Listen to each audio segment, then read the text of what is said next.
Sa mga nakaraang episodes ay pinakita ko sa inyo ang natural na kagandahan ng bayan ng Baler sa lalawigan ng Aurora. At sa episode na ito naman ay mag-a-attempt tayo na puntahan ng mga magagandang lugar sa labas ng bayan ng Baler na madadaanan natin sa biyahe natin pauwi sa Quezon City. Ito ang final episode ng Baler Adventure natin. Tara at samahan niyo ako sa aking biyahe pauwi na pinamagatan kong Adventure Gone Wrong.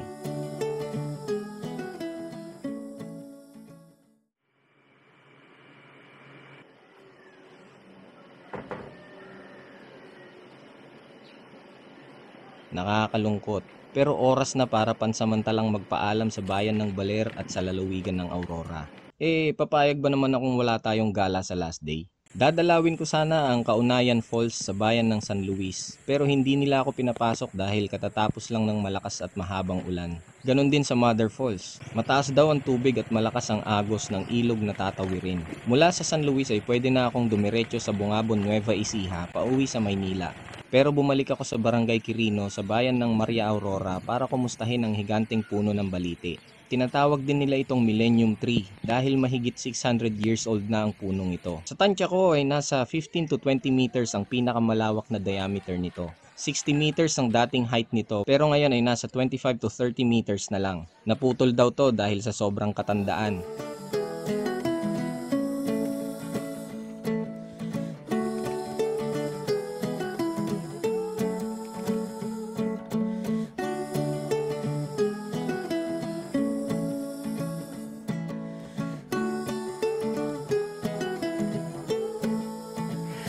Easy to love, you're easy to love. Everyone feels warm around you because you're easy to love. So syempre dahil hindi ako papayag na walang highlight yung huling araw natin dito sa lalawigan ng Aurora. So dumiretso naman ako dito sa bayan ng Maria Aurora para bisitahin naman tong higanting balete tree nila. And nalungkot ako kasi dati, nandun pa lang ako sa malayo, papunta rito. Natatanaw ko na yung tuktok nitong puno. Grabe, napakataas nito dati. Parang building talaga. Pero nalungkot ako kasi kanina nasilayan ko na lang siya nung nandun na ako sa gate. So nagtanong ako kung anong nangyari. Sabi nila naputol daw to nung 2022. Sa tansya ko, parang kung height ang pagbabasihan, siguro mahigit kalahati yun naputol eh. So nakakalungkot din.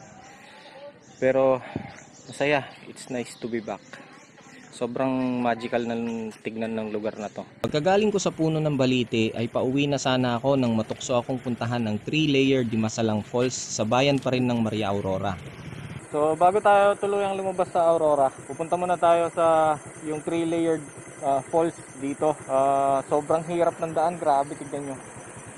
Sobrang hirap ng daan. Doon sa pinanggalingan ko, nagkanda dulas-dulas na yung XRM. Pero carry naman, alalay lang.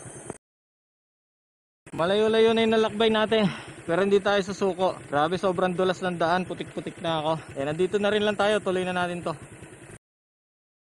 So matarik yung daan, sobrang pababa na, hindi lang kita sa camera eh. Sobrang pababa na and nagsisimula na uling bumuhos yung ulan. So iniisip ko, pag bumaba tayo dyan, tapos pabalik na tayo paakyat at bumubuhos yung tubig dyan, mahirapan tayo. So wag na tayong tumuloy, next time na lang. Sorry, nascam kasi tayo, sabi nung nagsabi sa atin tungkol sa lugar na to. Yung falls daw malapit lang sa kalsada, hindi pala. Oras na para lumabas ng Aurora. So kakabuelta pa lang natin pa uwi. Tignan nyo naman yung putik. Medyo pakyat pa naman. Grabe, halos wala ng traction yung gulong. Road tires kasi yung naka-install dito eh. Kung off-road tires sana, hindi tayo gaano mahihirapan. Nakalubog tayo ngayon. Ayan. Nakalubog tayo ngayon. Umuulan pa naman, tapos ang hirap umahon. Kasi dumadaros-dos. Huwag niyong gagayahin to. Huwag kayong magtitrail ng ganito nang di nyo kabisado at wala kayong kasama.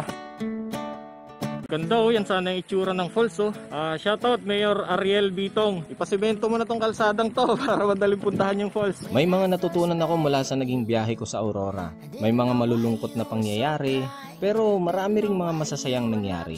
Sa buhay, hindi lahat ng gusto nating makita ay makikita natin. Hindi lahat ng gusto nating mangyari ay mangyayari. At hindi lahat ng gusto nating makuha ay makukuha natin. Pero sa kabila ng lahat, palagi pa ring may dahilan para magpatuloy at maging thankful. Dito,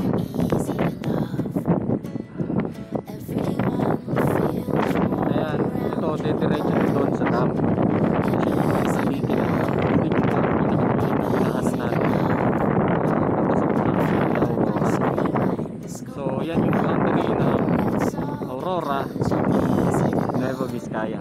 officially nakalabas na tayo ng lalawigan ng Aurora. Kanya-kanya tayo ng rason kung bakit tayo nag-travel. Ako, meron akong emotional connection dito sa lalawigan ng Aurora. Kung ano man yung rason ko kung bakit ako nag-travel, sobrang nalulungkot talaga ako ngayon na pauwi na ako. Actually, hindi ko napigilan, tumulo yung luha ako kanina, hindi ko mamamalayan. Nung nagsisingkin na sa akin, napalabas na ako ng Aurora. Hindi ko sigurado kung kailan, pero sigurado ako, babalik at babalik ako dito. Dito ko natatapusin yung vlog natin. Actually, first time kong bumuo ng isang travel vlog. Salamat sa pagsama. Sandali, hindi pa tayo tapos. May bonus video tayo. O ito, kumain ako sa Pantabangan Dam.